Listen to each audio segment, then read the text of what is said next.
Live Cena with us this weekend in collaboration with Formula One. Zac and Scarlett are two of them. We'll be meeting them live later, but they've done a lot of the heavy lifting for us this weekend. I got a chance to meet four-time world champion Sebastian Vettel in the lead up to this. This is Sebastian Vettel. He's a four-time world champion. The formidable Sebastian Vettel! And Zac and I are going to be interviewing him about life after F1. And then he's going to be driving this car. Yes, I will. Well, Sebastian, thank you so much for joining us today. Do you miss F1? I do. Obviously, I miss the driving, the competition. You know, I've done driving since I was your age until the end of last year, so it's been a big part of my life. What did he say? Remember these times, they might not last forever. Sebastian, thank you. The memories definitely will. It's been nice now a couple of months to have some time, but I start to feel that the competition is what I miss probably most. I can imagine it being really tricky, like balancing family life and F1, because it takes up such a huge part of your life. So how involved are you with F1 today? Well, way less than I was. Obviously, I'm not driving anymore, but I still like to watch the races. I'm a huge fan. I love the sport. I fell in love with the sport when I was, a young child, and I still love it. I didn't stop because I hated the driving all of a sudden. I'm not old, but obviously I'm not young anymore. So I felt it was time to move on and do some other things, which is, very exciting, but obviously hard in a way as well to let go. I know that you're very passionate about, climate change and the environment. Well, I think first of all, we all should be passionate about the environment because we need it. Mm-hmm. There's no planet B and there's no plan B. Synthetic fuels or e-fuels are really made, let's say, artificially in a laboratory. And that's what I'm using. Obviously, to make that type of fuel, the energy has to come from renewables. So wind, solar, hydro power, one of those. Do you know how the F1 car will run? Have you had to make any changes to the engine to make it run with that fuel? I think the really exciting bit is that you can just pour the fuel in and use the same engine, use the same car and run.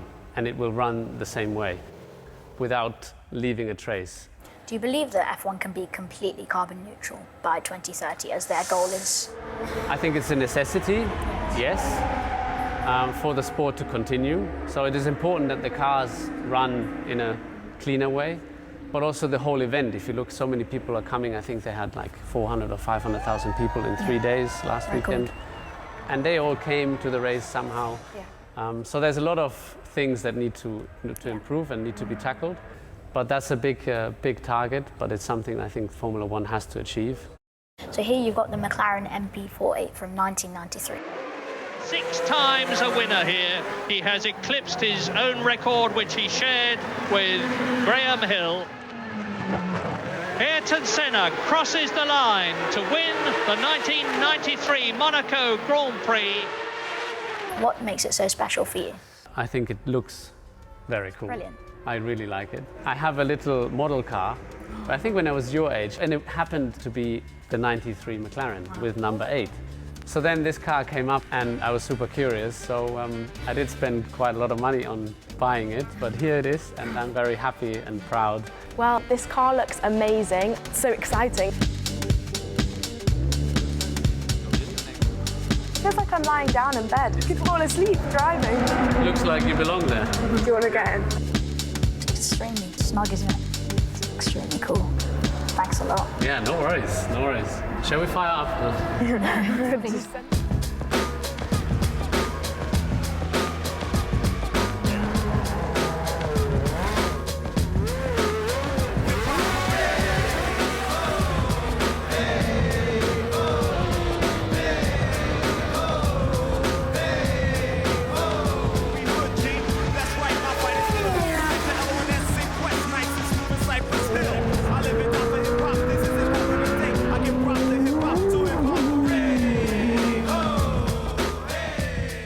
Like it? It's sound? amazing. Huh?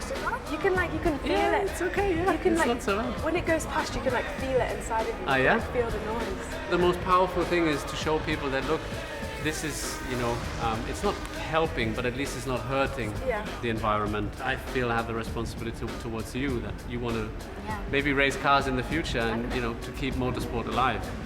So are you watching this year's championship and are you enjoying it? Yeah, I am. I mean, because I'm out, obviously the first race was a bit not sure whether I should or want to watch, but I was so curious, I wanted to see, and so yeah, I've been following, and obviously this year belongs completely to Max. I think you don't need to be a fortune teller to predict that he's going to win the championship, and breaking records along the way, but good. Thanks a lot. Thanks for sharing the day.